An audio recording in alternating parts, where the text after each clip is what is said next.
I'm here to share with you the most common mistakes that most people are guilty of while making use of their beauty blender. So if you're interested in finding out if you are guilty or not, then definitely need to keep on watching.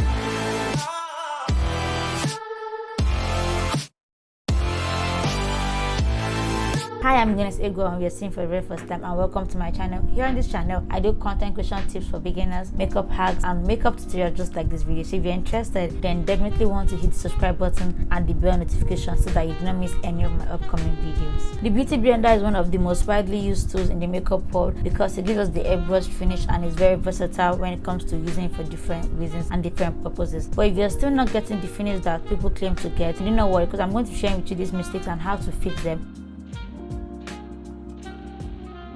This is a question that most people still ask when it comes to a beauty blender. Although when you buy a beauty blender, it comes in dry, but it does not mean that your beauty blender has to be dry all the time. For various makeup processes, the state of your beauty blender matters a whole lot. If you're going to be using your beauty blender to just apply powder contour, powder foundation, or to just touch up your face with powder midday, I want to reduce the amount of blush you have on your face, then you can use your beauty blender when it's dry. But if you're going in with your liquid foundation, your cream foundation, cream products, your beauty blender needs to be wet for this process. This will leave your face with a natural dewy look and give you the skin-like flawless finish that you so desire. If your question is how wet should it be, how will I get the desired wetness of my beauty blender, follow me.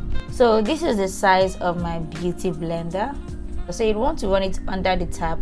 While running under the tap, ensure that you are squeezing it like every 1 second for like 5 to 6 seconds. So when you're done, grab a knit towel or better still a paper towel and wrap it around the beauty blender, then squeeze.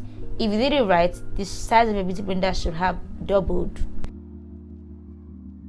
The biggest yet most common mistake that most makeup lovers make with their beauty blender is pouring their product directly on their sponge. Now that sponge is ready, do not make the mistake of pouring your foundation or pouring your cream product or liquid product directly onto your sponge. This way, you just waste your product and your time. So one thing that we need to understand that the blender is a sponge, and the sponge is necessarily known for one thing: absorption. So when you pour your liquid product into the sponge, it absorbs like half of the product that you need on your face and gives you less to work with, so you end up wasting your product and wasting your time. It's going to take in half of that quantity that you've put in that you think is enough for your face and give you less to work with. So what you want to do is pump or pour the product at the back of your hand, or if you have that pan that they use for mixing makeup stuff, just put it there and dab your sponge into it and then apply it onto your face. By doing this, you get much more skin-like finish and more coverage on your face. The blending technique with the makeup sponge is a bit different than when you're using other makeup application tools. With the makeup brush, you necessarily just sweep the makeup brush across your face with your product on it. But with a beauty blender, you'd want to press it into your skin and not sweep it across your face. This is the ideal way of doing it, because when you're sweeping the product with your beauty sponge on your face, this will just move your product all over the place. But pressing it into your skin will give you the skin-like finish, especially if you're going for multiple layers in your face. You want to ensure that each layer sits on your primer, each layer sits on your moisturizer that you already applied already as a barrier against your skin. So this helps to give you a skin-like finish and ensures that okay, it's not like you're wearing a mask, it's giving you skin. That makes sense. So you want to use the wonder part for large surface areas on your face like your forehead, your cheek, your jaw. I want to use the pointy parts for areas like under your eye and the sides of your nostrils. At this junction, I'm going to ask you a question. How often do you wash your beauty blenders? If your answer is not so often, then you are doing the wrong thing.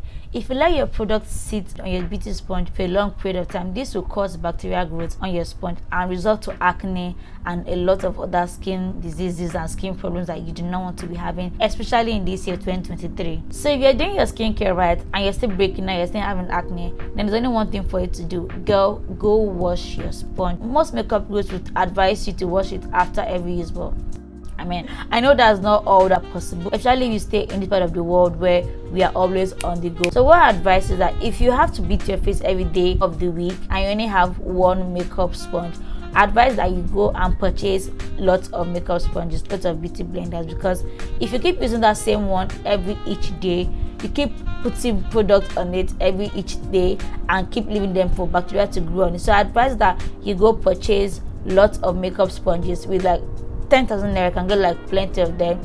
Mine cost me about 1.5 for just one, so with 10k, you can imagine how much that will give you. This is necessary to do because if you use one, you can put it in your dirty pan. If you use the other one, you can put it in your dirty pan, and the day where you are least occupied, you can just bulk wash everything at the same time, and you give you the skin like finish that I want, and your face will be free from any possible acne or any possible breakout that might occur. So after washing it, you want to store it in an airy environment so that air will enter it, because if it does not get that air, it still cause bacteria to grow. I know the problem is plenty, but this is for you to get that skin like finish that you want.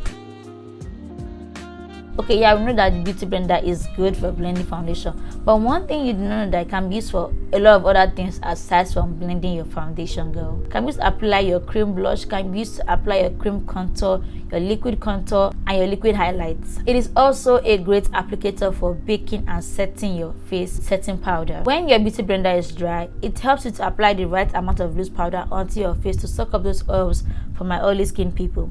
Now that we've read the 10 commandments of the beauty blender, which of these mistakes are you guilty of? If you're guilty of one or more than one of them, hit the like button so that the algorithm will forgive your sins and push this video out to more people that are as guilty as you are, so that they stop making these mistakes. Feel free to hit the subscribe button after you've watched that your beauty blender is crying for help.